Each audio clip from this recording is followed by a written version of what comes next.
question is, how do you teach robots or AI to do the exact same thing? We have machine learning models that teach AI how to classify certain things, how to classify between a dog and a cat. However, humans, for example, have very complex neural circuitry, and we can make patterns out of a lot of different inputs from our memory, our environment, people, and that's just really complex and really hard for our current computers to compute through and for AI to be able to do.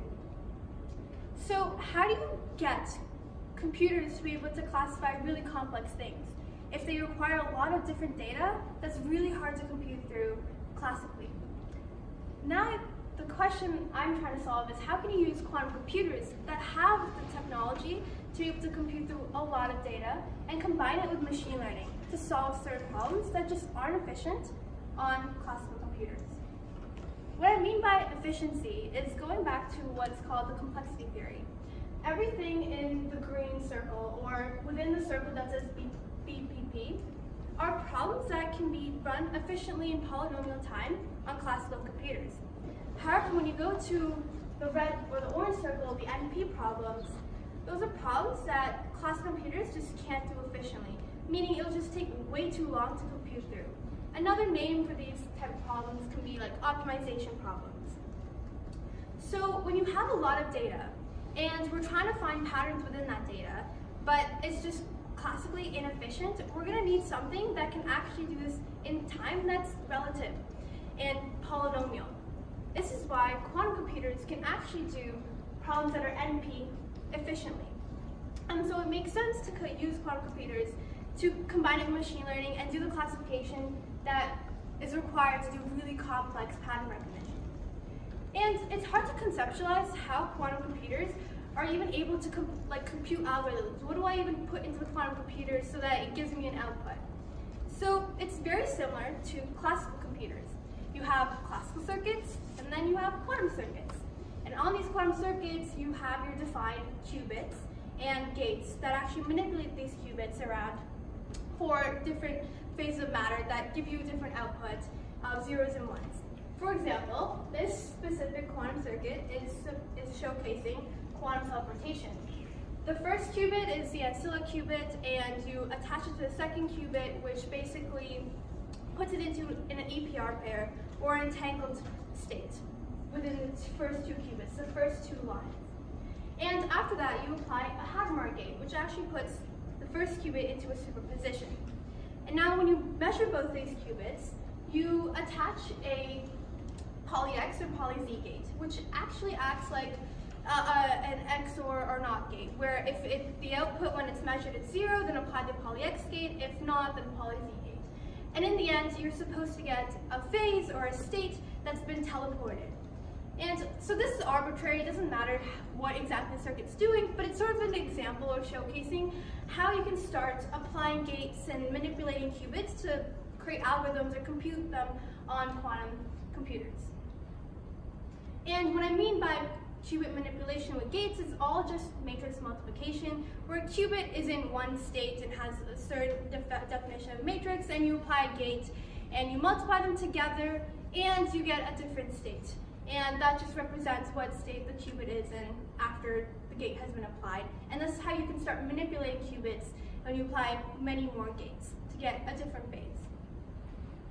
So when I was looking into how difficult it is for machine learning models to classify really complex data, I realized it's fairly easy to classify linearly. What I mean by that is in class A, you have data that's on two different sides, green or red, dogs or cats, and you can separate them through like a linear line, and if a new input is introduced, it can classify it to the 1 or the 2 section. However, when you have more complex data where it's really hard to understand where the cluster is, like something like class B where it's in a circular position, it's really hard for machine learning models to understand how to make those clusters. And this is why, because a lot of data in a two-dimensional space is actually very hard to understand for computers and like other machine learning models.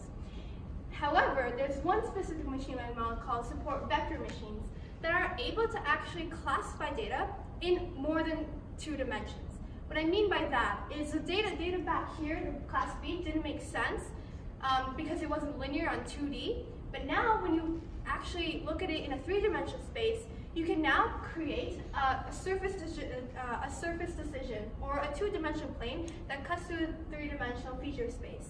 And now you can classify objects in a 3-dimensional space through red or blue. However, this didn't make sense when it was just in a 2-dimensional picture.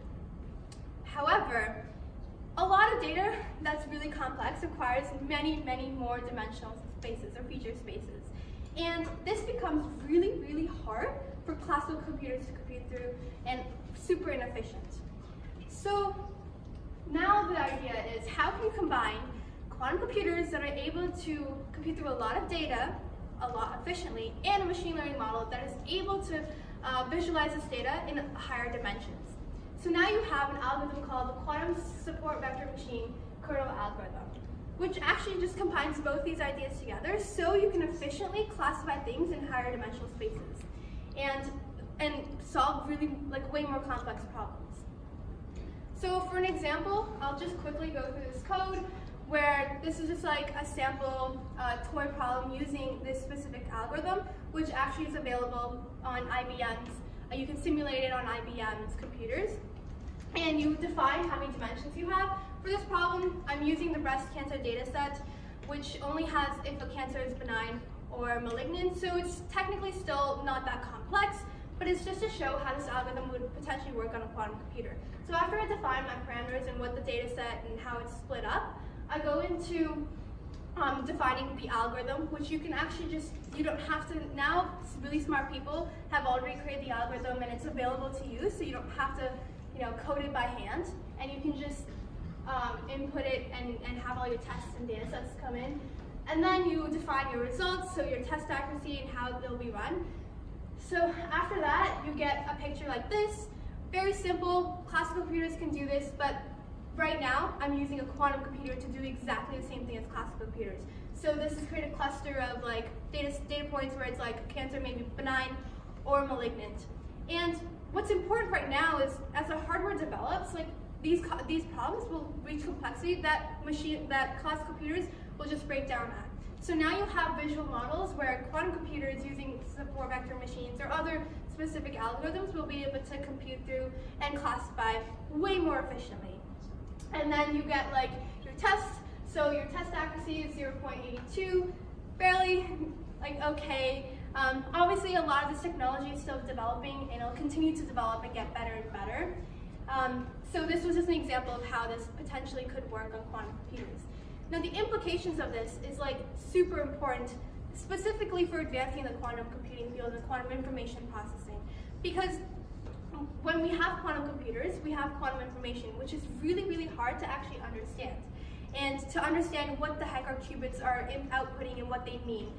And now you can use machine learning models to actually start classifying quantum information and understanding how quantum computers work at a way deeper level. And that just means when we start understanding quantum computers, we're understanding the physical nature of how this technology works, and increasingly how quantum information processing will work. And it'll just exponentially increase how well we develop this technology for the future. So a lot of the implications here are quantum machine learning will definitely be super, super useful in areas of classification, and in the end will help quantum computers and the technology develop a lot better for the future. Thank you.